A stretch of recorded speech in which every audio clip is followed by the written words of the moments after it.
ইনশাআল্লাহ আল্লাহর পর আস্থা রেখে ভরসা রেখে বলতে পারি যে বাংলাদেশের মানুষ একটা পরিবর্তন চায় এবং ১৩ তারিখ থেকে বাংলাদেশের মানুষ একটা পরিবর্তন দেখতে চাচ্ছে।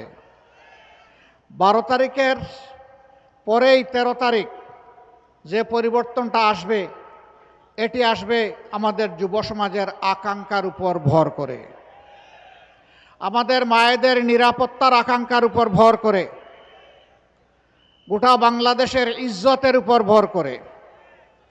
আমরা আর কোনো আধিপত্যবাদকে মানব না, আমরা আর কোনো ফ্যাসিবাদ দেখতে চাই না, আমরা আর কোনো দুর্নীতিগ্রস্ত সরকার এই দেশে দেখতে চাই না।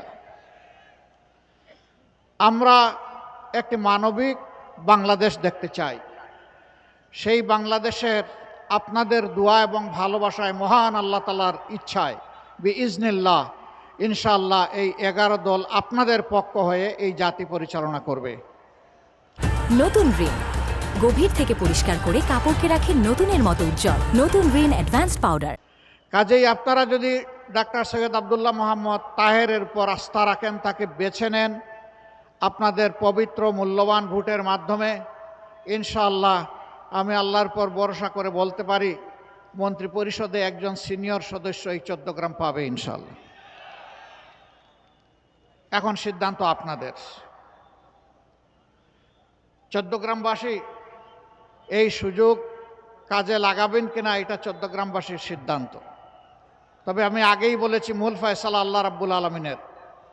কুলিল্লাহুম্মা মালিকাল মুলকি তুতিল মুলকা মান তাশাউ ওয়া তানজিউল মুলকা মিম্মান তাশা। এটি আল্লাহ তাআলার ফয়সালা, আমরা গভীরভাবে বিশ্বাস করি।